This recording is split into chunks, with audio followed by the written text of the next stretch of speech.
November 26, 1943. Skies above Bremen, Germany. The pencil shook slightly as Major Francis Gabreski recorded the moment in his logbook after landing. Words that would have seemed impossible just 8 months earlier when experienced RAF pilots had openly questioned whether the massive Republic P-47 Thunderbolt could survive against nimble German fighters. The Luftwaffe will learn to fear the dive. We have discovered something they cannot match. Through the frost-covered canopy at 28,000 feet, he had just watched his squadron execute a maneuver that contradicted every assumption about aerial combat doctrine learned from the First World War.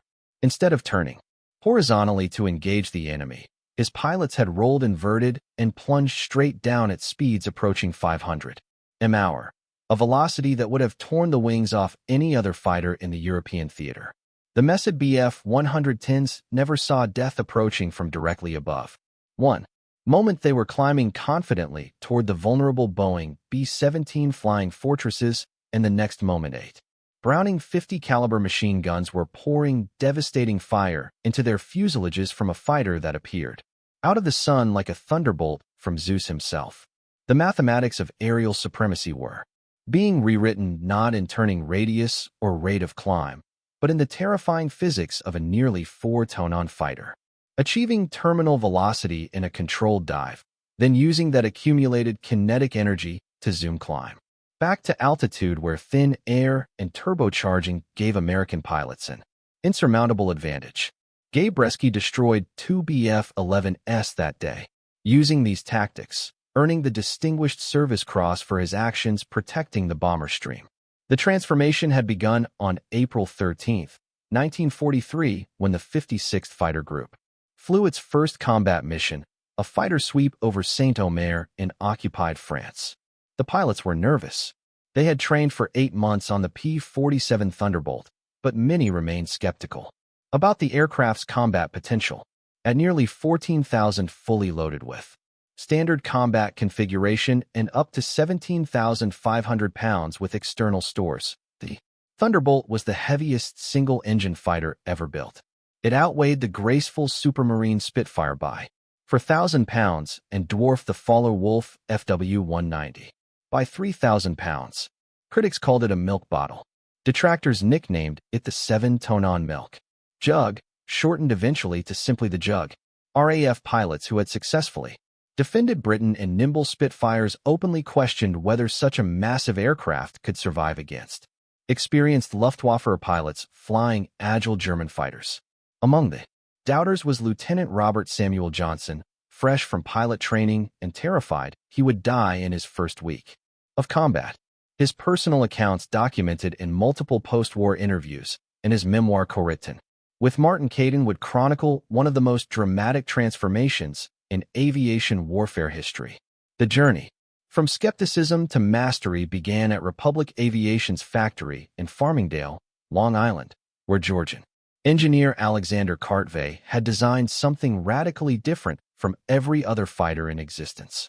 Cartelli had famously sketched the P-47 design on a train after learning the XP-44 project was canceled, later describing his creation with characteristic humor as a dinosaur, but a dinosaur with good proportions.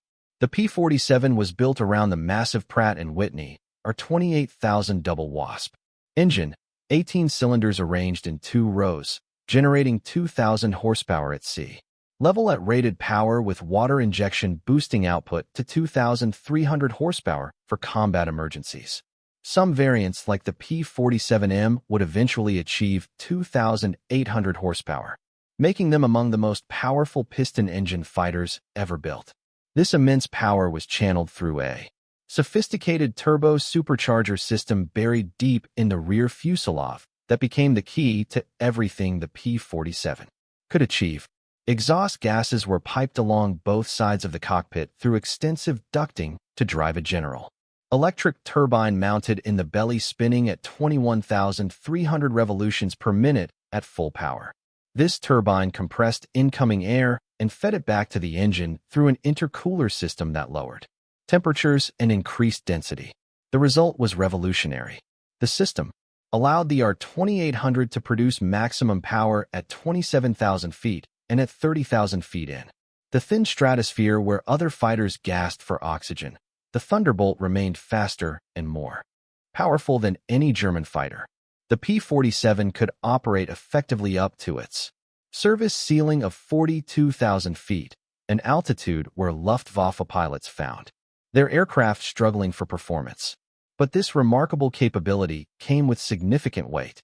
The turbocharger system, with its complex ducting, extensive armor plating protecting the pilot, including a 69 pounds armored headrest and thick armor plate behind the seat, self-sealing fuel tanks containing 370 g of fuel internally, and 8 Browning M250 caliber machine guns with 425 rounds per gun, totaling 3,400 rounds of ammunition, created an aircraft that skeptics believed was simply too heavy to maneuver effectively in combat. The empty weight alone exceeded 9,900 pounds, and combat-loaded weight pushed past 14,000 pounds before any external stores were added. Lieutenant Johnson wrote in correspondence after his April 13th first mission, "I saw the challenges ahead. The Germans had been fighting for years. We were entering combat in an aircraft that many believed was the wrong tool for the job. Yet Colonel Semper seemed confident we would find our way." The missions through late April and into May 1943 were cautious operations. Fighter sweeps over the coast, learning the terrain, testing equipment, building experience gradually without rushing into major engagements that could devastate an inexperienced unit. The first real test came on June 12, 1943, during a mission designated RAF Rodeo 204 over the Belgian coast. Captain Walter V. Cook of the 61st Fighter Squadron spotted a Faller Wolf FW-190 at lower altitude near Blankenberg, Belgium. Following the altitude advantage doctrine that Colonel Hubert Zemper had been drilling into his pilots, Cook dove on the unsuspecting German fighter, fired a burst from his 850 caliber guns, and watched the FW-190 tumble toward the ground, trailing smoke. It was the 56th Fighter Group's first confirmed aerial victory, and it had been achieved using the diving attack that would become their trademark.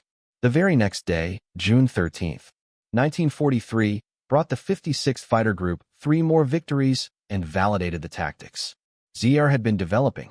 Lieutenant Robert Johnson scored his first kill that day, diving from altitude onto an FW-190 over Berg, France. The German pilot never saw him coming.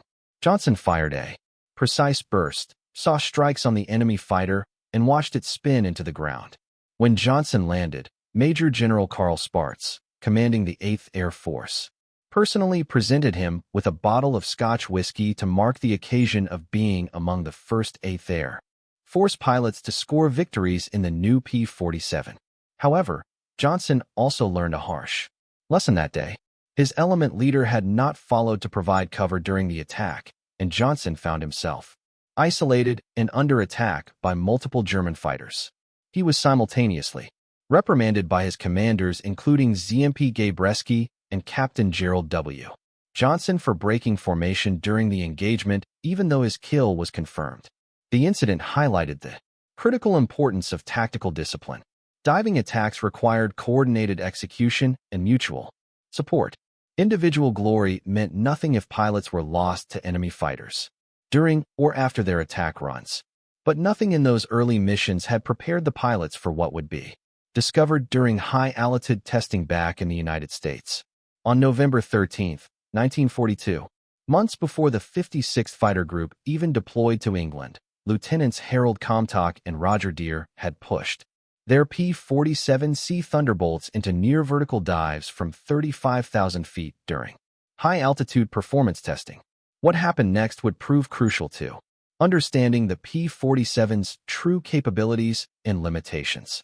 Their airspeed indicators climbed past 500 mph, past 600, eventually showing 725 miles per hour indicated airspeed. The actual true airspeed was certainly lower, likely in the 550 to 600 miles per hour range, because PTO static instruments become increasingly inaccurate at high speeds and high altitudes. Republic Aviation would claim the pilots had exceeded the speed of sound, making them the first humans to break the sound barrier. This claim was disputed by many aviation experts, and General Henry Hap Arnold sent a telegram to Republic ordering there would be no more discussion about the dive. Post-war analysis and subsequent testing indicated the highest confirmed Mach number achieved by any World War II propeller-driven fighter was approximately 0.92 Mach by a specially modified Supermarine Spitfire, and P-47s likely did not exceed this threshold. Nevertheless, what Comtock and Dyer experienced during those dives would prove critically important for combat operations. Beyond approximately 550 miles per hour indicated airspeed, they encountered severe compressibility effects as localized air flow over the wings approached transonic velocities. The controls became rigid, completely unresponsive to normal stick inputs. The aircraft were diving nearly straight down, accelerating continuously, and conventional recovery seemed impossible. Both pilots experienced tunnel vision from the G-forces and genuine terror as their aircraft plunged upward with frozen controls. But Comtock and Dyer both managed to recover, and their technique would be taught to every P-47 pilot who followed. The critical procedure later, documented by combat pilots, including Charles D. Mull, was to push firmly on the control stick with both hands while keeping the trim tabs locked in neutral position. Pilots were explicitly warned never to adjust trim tabs during compressibility recovery, as overcontrol would likely result when the aircraft descended into denser air and controls suddenly regained effectiveness. The correct technique required using manual stick pressure, pulling firmly but not desperately, maintaining that pressure while the aircraft descended through the compressibility region. As the P-47 descended into denser air at lower altitudes, usually below 15,000 feet, the compressibility effects would gradually diminish and the elevators would slowly regain effectiveness. The aircraft would begin responding to control inputs, and the pilot could then complete the pull-out. Both Comtock and Dyer bottomed out their recoveries with less than 2,000 feet to spare, their bodies compressed into their seats by forces exceeding 7 or 8 times gravity. When they landed and reported their experience to Republic Aviation and Wright Field engineers, the response was immediate and thorough. Every P-47 pilot would receive extensive training in recognizing compressibility onset and executing proper recovery procedures. More importantly, engineers discovered that the P-47's thick wing design, which made it a poor turner compared to thinner-winged fighters, actually delayed the onset of critical compressibility effects. The Thunderbolt could dive faster and recover more reliably than any contemporary fighter. Later, P-47D variants would be equipped with dive recovery flaps, small surfaces, that could be deployed during high-speed dives to help manage compressibility and assist with recovery. This capability would prove absolutely decisive in combat. Throughout May and June 1943, Colonel Skur drilled his pilots relentlessly in the tactics that would exploit the P-47's unique strengths. Climb to 30,000 feet or higher before reaching the combat area. Maintain disciplined formation with proper spacing for mutual support.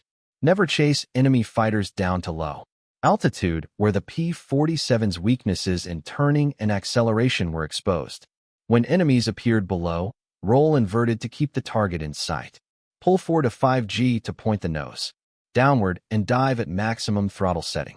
The accumulated speed, often exceeding 480 miles per hour and sometimes reaching 500 miles per hour or more, made the P-47 nearly impossible for German fighters to evade. The attacking pilot would fire a burst from 850 caliber machine guns, each gun cycling at approximately 800 rounds per minute, creating a combined rate of fire around 6,400 rounds per minute or over 100 rounds per second. At high closing speeds, even a two-canned burst delivered devastating firepower. Then, before German fighters could react or defensive measures could be taken, the P-47 pilot would pull back firmly on the stick, use all that kinetic energy to zoom, climb back above the fight, and regain altitude advantage within 40 to 60 seconds. The skeptics remained numerous through those early months. Many pilots found it difficult to abandon traditional fighter tactics, emphasizing turning and twisting to get behind the enemy. Some questioned whether running away in a dive could truly be called fighting.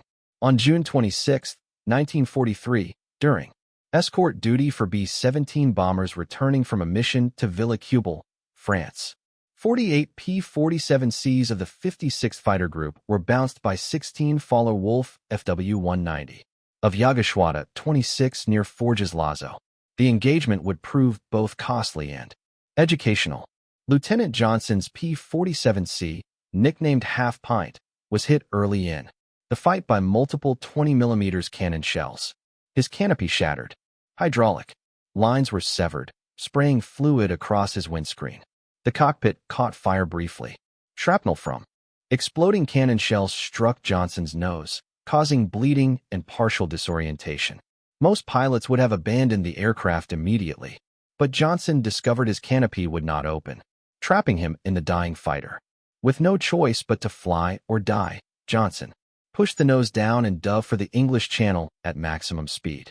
An FW-190 followed, firing repeatedly into the already crippled P-47C. More cannon shells tore through Johnson's wings and fuselage. The German pilot apparently expended all his ammunition on the defenseless American fighter, then flew alongside, looked directly at Johnson, saluted, and broke away. Whether this represented respect for courage or simply acknowledgement that further attacks were pointless, Johnson never knew. But the massive Pratt & Whitney R-28,000 engine continued running despite taking multiple hits. The robust airframe, designed with thick structural members and redundant systems, held together despite catastrophic damage. Johnson coaxed the battered P-47C across the English Channel, found RAF Manston Emergency Airfield, and executed a perfect landing despite having almost no forward visibility through the hydraulic, fluid-coated windscreen. Ground crews counted over 200 bullet and cannon shell holes in the aircraft without completely circling it. The right wing had structural members severed. The fuselage had holes large enough to insert a fist. Hydraulic systems were completely destroyed. Yet Johnson walked away with only minor injuries from shrapnel, and remarkably, the P-47C was eventually repaired and returned to service.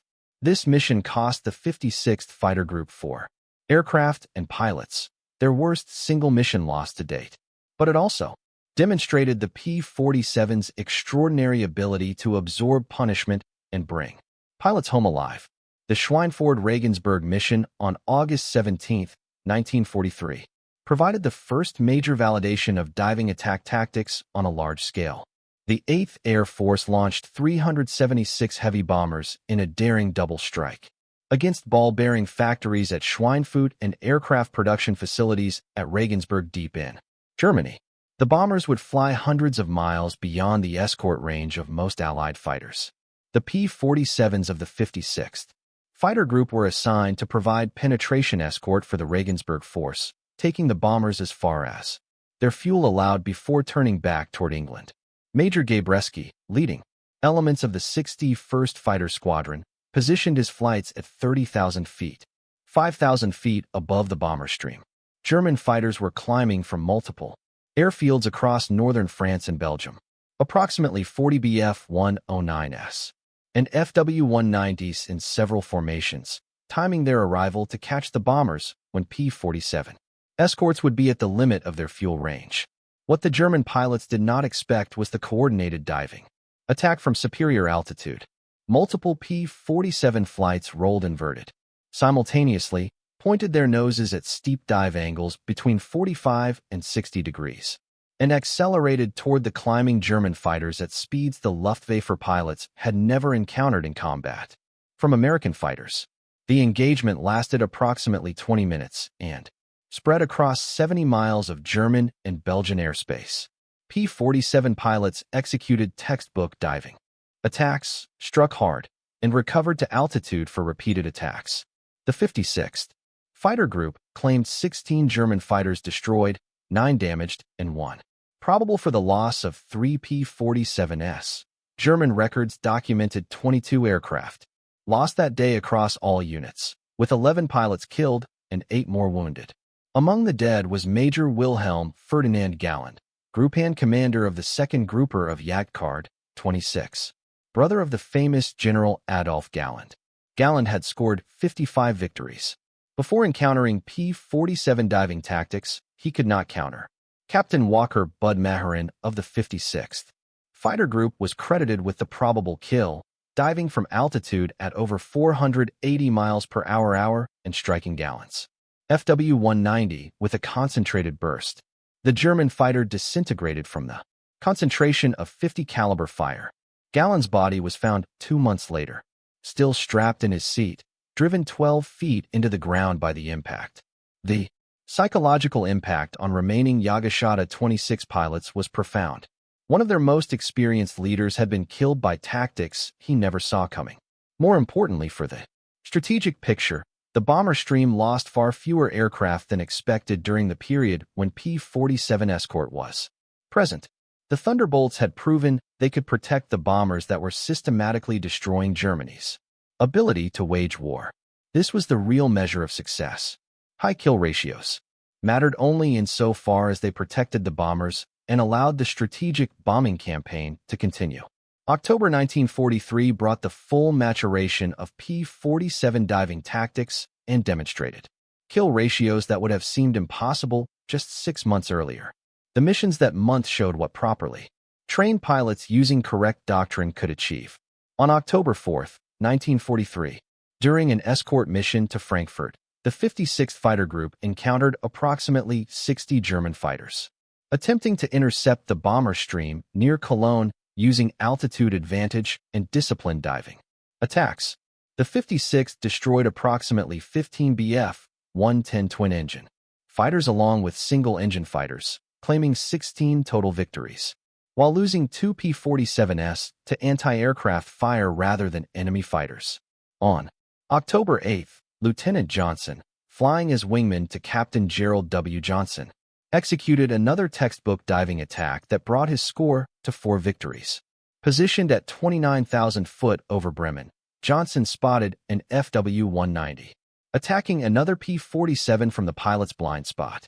Johnson rolled inverted, pulled 4G to point his nose at the German fighter below, and pushed throttle to maximum emergency power. At 26,000 feet and 460 miles per hour, he squeezed the trigger. 850 caliber machine guns converged their fire on the FW-190. Johnson saw pieces flying off the German fighter before it rolled over and fell spinning toward the ground. Johnson immediately pulled back to zoom climb, gained 3,000 feet of altitude in less than 30 seconds, and was back in position to assist other squadron members within 1 minute. The entire attack sequence from initial roll into altitude recovery took approximately 50 seconds. This was the essence of boom and zoom tactics executed to perfection.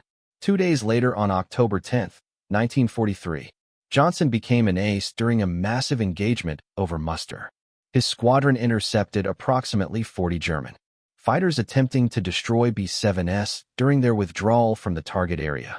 In the swirling battle that followed, Johnson executed 3 separate diving attacks within 25 minutes. He destroyed 1 Mess's Bf-110 twin-engine fighter and 1 Focke-Wulf FW-190 escort, bringing his total score to 5 confirmed victories and earning ace status. Unknown to Johnson at the time, one of these victories was Oberst-Leutnant Hans Philipp, commander of Jagdgeschwader 1, an extraordinarily experienced pilot. With 206 total victories, including 177 on the Eastern Front and 29 in the West.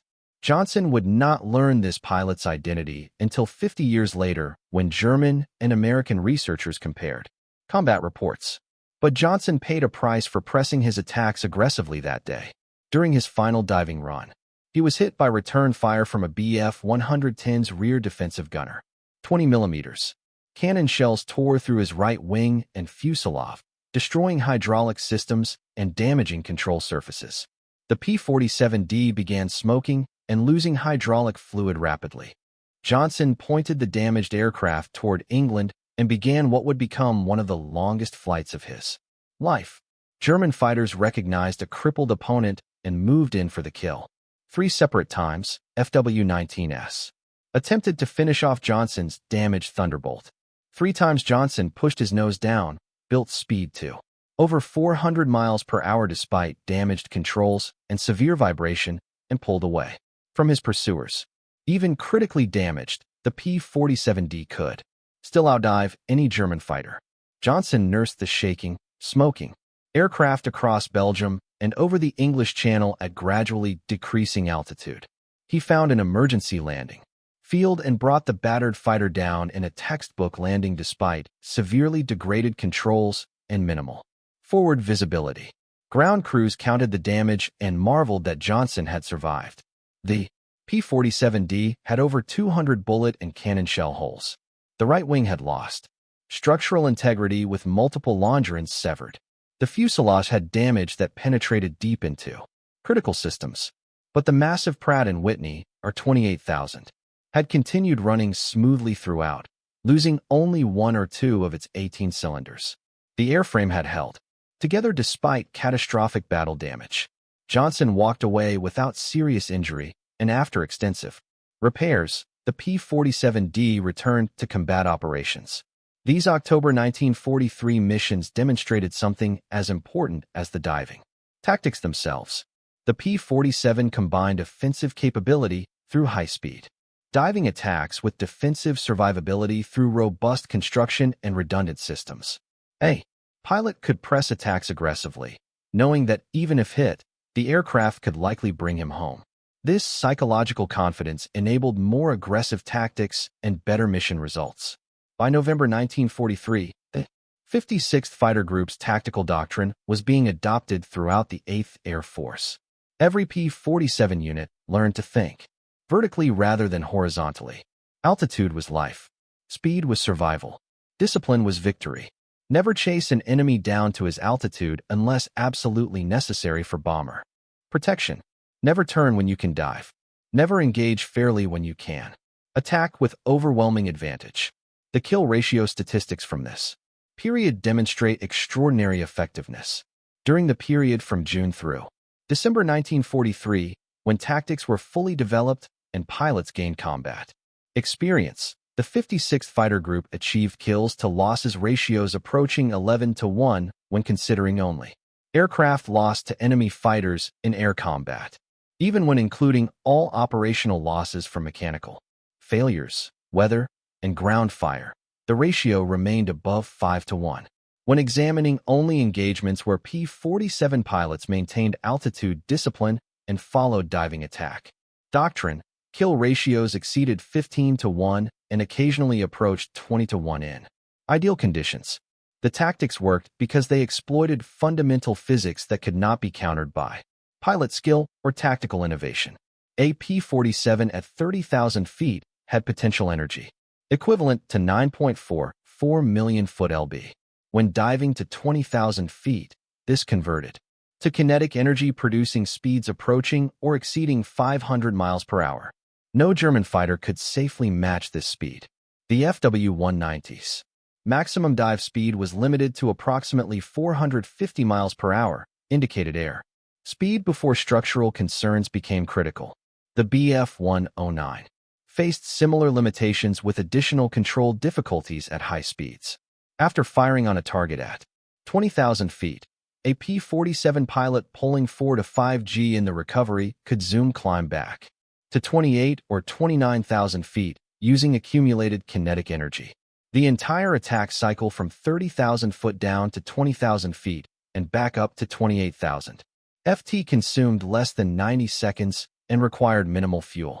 A German fighter attempting to climb from 20,000 feet to 30,000 feet required 4 to 6 minutes and consumed significant fuel while the pilot's engine lost power continuously as altitude increased. The psychological effect on Luftwaffe pilots became measurably significant by late 1943 and early 1944. German combat reports increasingly mentioned avoiding engagement with P-47s. Above 25,000 feet, some squadrons began refusing to climb to high altitude, altogether concentrating their efforts on attacking bombers during their initial climb or final descent when P-47 escort was less effective. But this exposed German fighters to defensive fire from the bombers and reduced attack effectiveness. Major G.A. Rao, who commanded the 2nd Grouper of Yugoslavia 11-4. Approximately 1 month from April 19 to May 12, 1944, before being shot down and wounded, later provided insight into German tactical thinking. In post-war interviews, are explained that by late 1943, experienced German pilots recognized the P-47 was most dangerous when it had altitude advantage.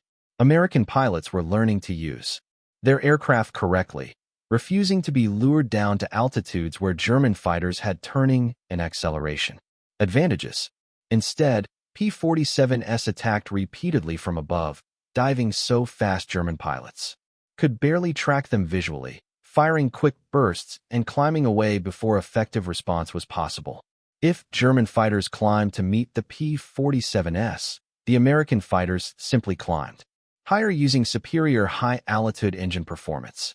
The only partial solution German units developed was attacking bombers quickly from lower altitudes and escaping before P-47s could dive on them.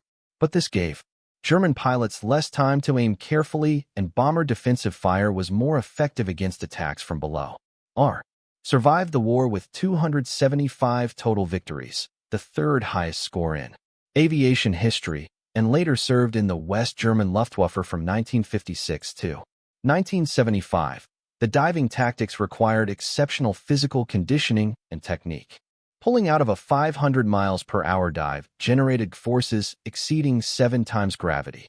Blood drained from the brain toward the lower body. Vision narrowed to a tunnel. Some pilots lost consciousness briefly at the bottom of their dives, recovering only as the aircraft naturally began to level off. To counter this, P-47 pilots developed anti-graining techniques, borrowed from dive bomber operations. They would tense leg muscles and abdominal muscles vigorously during the pull-out, effectively raising blood pressure and helping maintain blood flow to the brain. They would grunt or shout loudly, forcing air pressure into their lungs and chest cavity. They learned to limit their pull-out to 6 to 6.5 G when possible, accepting a slightly shallower recovery angle to reduce blackout risk while still achieving effective zoom climb performance. These techniques combined with youth and fitness allowed most pilots to remain conscious and effective throughout their attack runs. But the physical toll accumulated over time. Pilots who flew multiple high-intensity missions per day would return to base physically exhausted, their bodies aching from repeated hygiene maneuvers. Some pilots experienced vision problems from repeated exposure to high G-forces. Others dealt with chronic back pain from compression of the spine during pullouts. The winter of 1943 into 1944 brought new challenges as the bombing campaign intensified and missions penetrated deeper into Germany. On January 11, 1944, during an escort mission to Ashes Lean Deep in central Germany, the 56th Fighter Group encountered over 100 German fighters in a desperate attempt to destroy the bomber stream. The engagement lasted nearly 1 hour and spread across 150 miles of German airspace. Major Gabreski, now serving as the group's operations officer, led formations from 29,000 feet. He personally executed 6 separate diving attacks during the extended engagement, destroying 3 enemy aircraft and damaging 2 more. His combat report described the mission as the most intense he had experienced, with P-47s and German fighters mixing in a swirling aerial battle that consumed thousands of gallons of fuel and thousands of rounds of ammunition. The 56th Fighter Group claimed 22 German fighters destroyed that day for the loss of 4 P-47s, 3 to enemy fighters and 1 to mechanical failure. The kill ratio of approximately 5.5 to 1 was slightly below the group's average, but still impressive given the intensity and duration of the engagement. More significantly, bomber losses were far lower than expected. Only 5 B-7s were shot down during the period when P-47 escort was present, compared to much higher losses on unescorted portions of the mission. This protective mission success mattered more than raw kill statistics. February 1944 Broad Operation Argument, known to participants as Big Week, 6 days of maximum effort bombing. Raids from February 20th through 25th against German aircraft production facilities. The 8th Air Force launched over 3,000 heavy bomber sorties, and the Luftwaffe responded with everything available. The 56th Fighter Group flew 16 major missions during Big Week and the immediate aftermath, logging more combat hours than any other fighter group. The diving tactics perfected over 9 months of combat were now being executed by pilots with hundreds of hours of combat experience against German pilots with decreasing experience levels. The results during this period were devastating for the Luftwaffe. Through Big Week and into the first half of March, the 56th Fighter Group destroyed approximately 87 enemy aircraft in aerial combat, far exceeding previous monthly totals. On February 20th, during an escort to Leipzig, they destroyed 15 German fighters without loss. On February 22nd, escorting bombers to Halba, they destroyed 12 more. The accumulated effect of these losses broke the Luftwaffe's ability to effectively defend German airspace in daylight. German fighter units were losing experienced pilots faster than training programs could produce replacements. New German pilots arrived at operational units with minimal flight time, often less than 50 hours in type, compared to American pilots arriving with 150 to 200 hours of flight training. These inexperienced German pilots were particularly vulnerable to P-47 diving attacks. They lacked the situational awareness to see attackers coming from above. They made mistakes in defensive maneuvering. They panicked and dove away reflexively, playing directly into the P-47's greatest strength. By March 1944, air superiority over Germany was largely achieved. German fighters still appeared, but in smaller numbers and with noticeably less aggressive tactics. On March 6, 1944, the 56th Fighter Group flew escort all the way to Berlin and back without encountering a single German fighter willing to engage at high altitude. The Luftwaffe had learned through painful experience that engaging P-47s above 25,000 feet was nearly suicidal. P-47 pilots began transitioning increasingly to fighter-bomber missions, carrying 500 or 1,000 pounds bombs and high-velocity aircraft rockets to attack ground targets. But even in the ground attack role, the diving attack capability remained crucial. P-47s would orbit at high altitude above 25,000 feet, spot targets like locomotive repair facilities or truck convoys, roll in from altitude in steep dives exceeding 60 degrees, release their weapons from 4,000 to 6,000 feet, and zoom climb back to safety before anti-aircraft gunners could accurately track and engage them. The same physics that made the P-47A devastating air superiority fighter made it an equally effective fighter-bomber. Lieutenant Colonel Francis Gabreski, who became the highest-scoring American ace in the European theater, achieved his final victory on July 5, 1944, bringing his total to 28 confirmed kills, all achieved flying P-47 Thunderbolts with the 56th Fighter Group. 15 days later, on July 20, 1944, Gabreski's luck ran out. While strafing Bassenheim airfield at low altitude, his P-47 struck the ground, damaging the propeller and forcing him to crash land in German-held territory. He was captured and spent the final 9 months of the war as a prisoner. In post-war interviews, Gabreski consistently credited the diving attack tactics developed by Xena for the 56th Fighter Group's success. When we arrived in England in January 1943, Gabreski reflected years later. Most pilots believed the P-47 was too heavy and cumbersome to be effective. British pilots told us we would be slaughtered. For the first weeks, it appeared they might be right. When pilots tried to fight the traditional way, turning and twisting to get behind the enemy, then Colonel Kerr showed us a different approach. We stopped trying to turn with German fighters. We started using our real advantages: altitude performance, diving speed, and structural strength. We attacked from above, struck hard, and recovered to altitude before the enemy could respond. Suddenly we were winning. The same aircraft that seemed like a liability became our greatest asset. Robert Johnson finished his combat tour with 27 confirmed victories in 91 missions, becoming the first USAF fighter pilot in Europe to exceed Eddie Rickenbacker's World War I score of 26 victories. Johnson was rotated home in May 1944 and spent the remainder of the war on publicity tours selling war bonds and training new pilots. In his memoir, Thunderbolt, co-written with Martin Caidin, Johnson emphasized the importance of discipline and tactical doctrine. Individual courage and flying skill mattered, he wrote, but properly executed tactics based on aircraft capabilities mattered more. A mediocre pilot following correct doctrine would defeat an excellent pilot using incorrect tactics. The final statistics of the 56th Fighter Group's operations demonstrate the ultimate success of diving attack doctrine. From April 1943 through April 1945, the group flew 447 combat missions. They achieved 674 and one-half confirmed aerial victories. According to U.S. Air Force Historical Study Number 85, more than any other fighter group in the 8th Air Force, they lost 60 aircraft to enemy fighters in air-to-air combat, producing a kill ratio of 11.2 to 1. When including all operational losses, totaling 128 aircraft from all causes, including mechanical failures, weather, and ground fire, the kill ratio remained approximately 5.3 to 1. These statistics represented not just numbers, but lives saved and missions accomplished. Every German fighter destroyed meant one less threat to the bomber streams. Every bomber protected meant crews survived to fly again and targets were destroyed.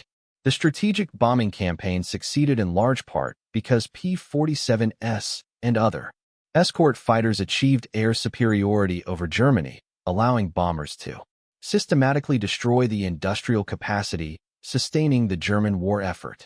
Individual pilots achieved remarkable records using tactics developed through the 56th Fighter Group's experience. Francis Gabesky's 28 victories all came in P-47S. Robert Johnson's 27 victories were all achieved in P-47S. David Schilling scored 22 3/4 victories in P-47S. Walker Mahiran achieved 21 victories with the 56th before transferring to other duties. All of these aces credited their success to diving attack tactics, developed by ZMA and refined through hundreds of combat missions. The P-47's overall performance across all theaters validated the diving attack approach. The Thunderbolt flew over 746,000 sorties of all types during World War II.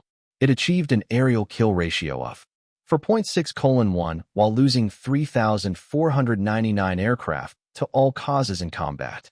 This overall ratio masked substantial variation between units and theaters. Groups that consistently employed proper high-altitude diving tactics achieved kill ratios between 8 to 1 and 15 to 1. Units that deviated from doctrine or operated primarily at low altitudes, where the P-47's disadvantages were exposed, achieved much lower ratios. The technical specifications that enabled these tactics represented a masterpiece of engineering by Alexander Kartveli and the Republic Aviation Team. The P-47D variant that equipped most combat units featured a wingspan of 40 in length of 36 feet 1 inch and height of 14 feet 8 inches. Combat loaded weight varied from 14,000 to 17,500 pounds, depending on external stores. Maximum speed reached 433 miles per hour at 30,000 feet rate of climb was approximately 2,700 feet per minute at sea level, increasing at altitude due to turbocharger effectiveness. Service ceiling was 42,000 feet. Combat radius with external tanks reached approximately 460 miles, sufficient for escort missions into central Germany. The armament of 8 Browning M250 caliber machine guns, 4 in each wing with 425 rounds per gun totaling 3,400 rounds, provided sustained firepower for approximately 30 seconds of continuous firing. In practice, pilots fired in short bursts of 1 to 3 seconds, making ammunition last for 10 to 15 separate engagements. The 50 caliber round, weighing approximately 1.70 with armor-piercing incendiary characteristics, could penetrate aircraft aluminum structure, damage engines, rupture fuel tanks, and incapacitate pilots at ranges exceeding 500 yards. The Pratt & Whitney R2-8000059 engine in standard P-47D models displaced 2 84 cub and across 18 cylinders arranged in 2 rows of 9 cylinders each. At rated power, the engine produced 2,000 horsepower at 2,700 revolutions per minute, with water methanol injection. Activated, designated as war emergency power, output increased to 2,300 horsepower for up to 5 minutes. This immense power drove a 4-blade Curtiss electric propeller with 12 feet 2 inches in diameter. The propeller absorbed such tremendous power that at high speeds, the tips approached sonic velocity, creating noise and vibration that warned pilots they were reaching compressibility thresholds. The turbocharger system represented the most sophisticated aspect of the design. The General Electric Type B11 turbo supercharger housed in the rear fuselage used exhaust gases from all 18 cylinders to spin a turbine wheel at up to 21,300 revolutions per minute. This turbine drove a centrifugal compressor that pressurized incoming air to sea level equivalent density even at 30,000 feet altitude. The compressed air passed through an intercooler that reduced temperature and increased density further before entering the engine's supercharger for final compression. This 2-stage system allowed the R-280 to maintain maximum rated power up to 27,000 feet, far exceeding the critical altitude of non-turbocharged engines. The structural design featured remarkable robustness. The main wing spar could withstand loads exceeding 8 g positive or 3.5 g negative. The fuselage longerons and bulkheads were designed for crash loads that would protect the pilot even in severe accidents. Armor protection included a 69 pounds armored headrest, a /4 in armor plate behind the pilot's seat, a 3/8 in armor plate protecting the engine accessories, and bulletproof glass windscreen panels. Self-sealing fuel tanks contained rubber and fabric layers that would swell when punctured by projectiles, sealing holes and preventing catastrophic fuel leakage. These technical features combined to create an aircraft optimized for high-altitude combat using energy tactics. The P-47 could climb to 30,000 ft, dive to attack from superior position at speeds no enemy could match, absorb battle damage that would destroy lighter fighters, and zoom climb back to altitude for repeated attacks.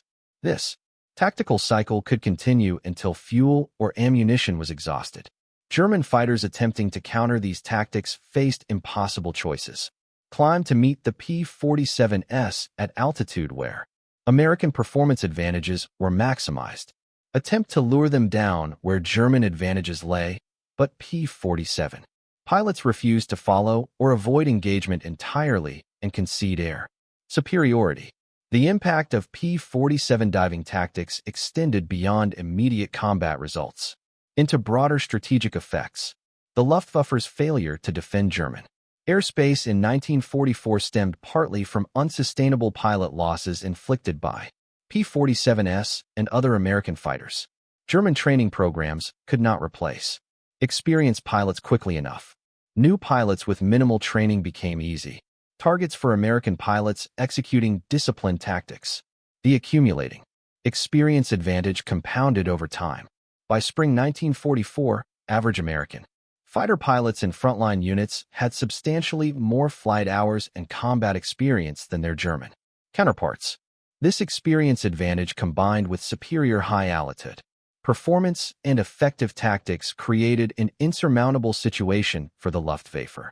The strategic bombing campaign succeeded in destroying German oil production, aircraft factories, ball-bearing plants, and transportation networks. This success depended absolutely on fighter escorts achieving air superiority. The P-47's contribution to this air superiority achieved through diving attacks from altitude represented one of the decisive factors enabling Allied victory in Europe. The lessons learned with the P-47 influenced fighter design and doctrine for decades afterward. Post-war analysis confirmed that boom and zoom tactics, exploiting superior speed and energy management, were fundamentally more effective than traditional turning dogfights when facing comparable opponents. The jet fighters that followed, including the F-86 Sabre that achieved success in Korea and the F-100 Super Sabre that followed, emphasized speed, climb rate, and energy tactics over turning capability. Francis Gabreski flew F-86 Sabres in Korea, applying the same energy. Management principles he learned in P-47s over Germany. He shot down 6.5 MiG-15s in Korea, making him one of only 7 American pilots to achieve ACE status in 2 different wars. The tactics that worked against FW-190 and Bf-109s over Germany worked equally well against MiG-15s over Korea. Maintain altitude advantage. Dive on the enemy at high speed. Fire a quick burst. Zoom, climb back to safety. The aircraft and speeds changed, but the fundamental tactical principles remained valid. German prisoners interviewed after the war consistently identified P-47 diving attacks as among the most frightening experiences of aerial combat. Oberleutnant Heinzgau, who surrendered in March 1945 after surviving years of combat, including being shot down multiple times, told American intelligence officers that the P-47 represented a psychological terror beyond its physical capabilities. You would be climbing to engage the bombers, No explained, and suddenly your wingman would explode beside you. You would look up and see American fighters diving nearly vertically at impossible speeds.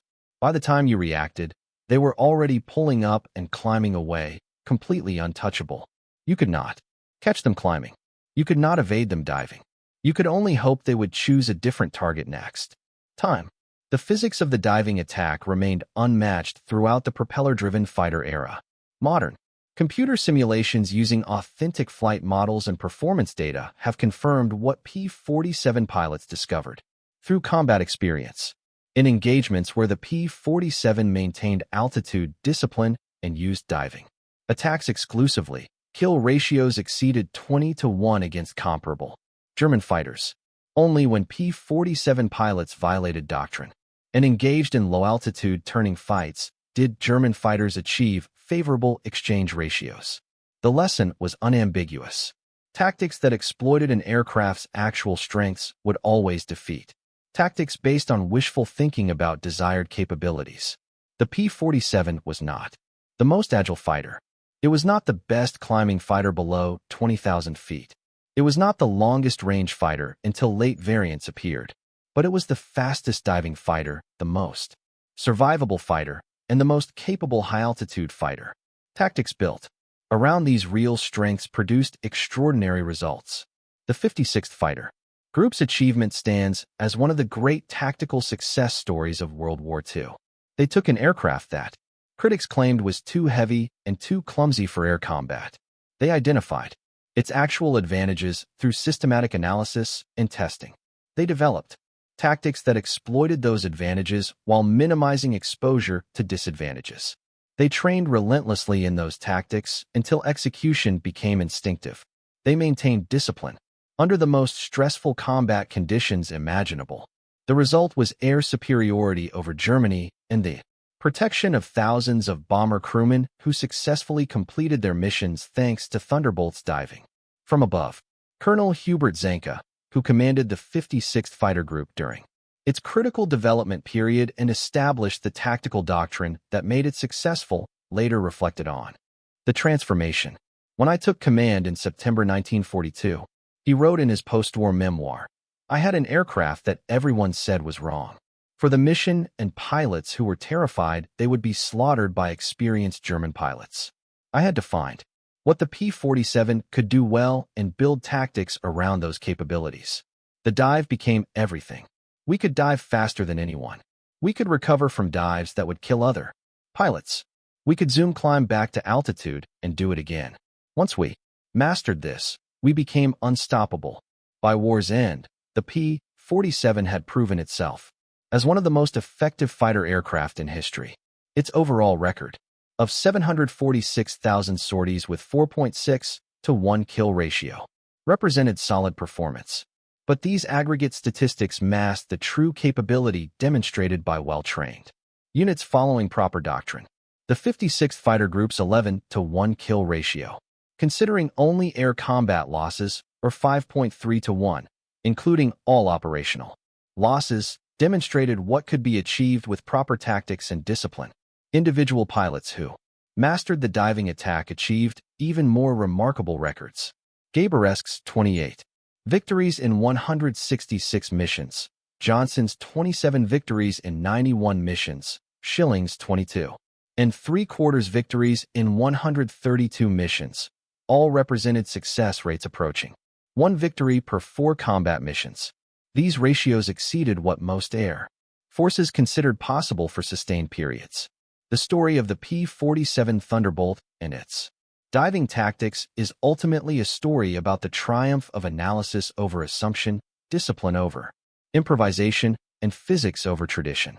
Every expert in early 1943 knew that heavy fighters could not succeed against light, agile opponents. Every assumption about aerial combat since the First World War emphasized turning ability and climb rate. Every fighter pilot wanted a light, responsive aircraft that could outmaneuver the enemy in twisting dogfights. Then a group of American pilots, led by Hubert Ska, climbed to 30,000 feet in the heaviest single-engine fighter ever built, rolled inverted, pushed the stick forward, and discovered that every conventional assumption was wrong. They found that straight down at 500 miles per hour was the fastest path to victory, and the zoom climb back to altitude was the most effective defensive maneuver ever conceived. They proved that an aircraft's true capability mattered infinitely more than conventional wisdom about what fighters should be able to do. The Germans, who witnessed these tactics from the receiving end, never forgot the lesson. Neither did the Americans who flew the missions, and neither should historians who study how a supposedly inferior fighter dominated the skies over Europe through superior tactics that exploited unexpected advantages. The P-47 pilots started diving straight down because analysis showed it was the most effective way to attack.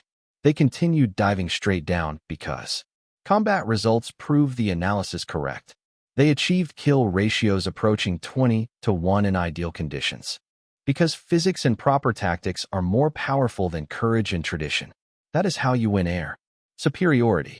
That is how you protect bombers conducting strategic missions. That is how you bring pilots home alive despite facing experienced enemies. You identify your aircraft's true strengths through rigorous analysis. You develop tactics that exploit those strengths, while minimizing exposure to weaknesses. You train those tactics until execution becomes instinctive. You maintain discipline even when instinct screams to abandon doctrine. You roll inverted at 30,000 feet. You point your nose at the earth. You accelerate to 500 miles per hour. You fire a precise burst. You pull back firmly on the stick and zoom climb back to altitude before anyone can respond. Do it right. Do it with discipline. Do it with mutual support. And no enemy pilot in the sky can touch you. That was the secret the 56th Fighter Group discovered through months of analysis, training, and combat experience. That was the tactical revolution that changed aerial warfare and helped achieve air superiority over Germany. That was why P-47 pilots started diving straight down. And that was why they achieved kill ratios that approached 20-1 in ideal conditions. The answer was not courage, though courage was required. The answer was not superior aircraft, though the P-47 had advantages. The answer was superior tactics rigorously based on physics and executed with unwavering discipline. That combination proved unstoppable.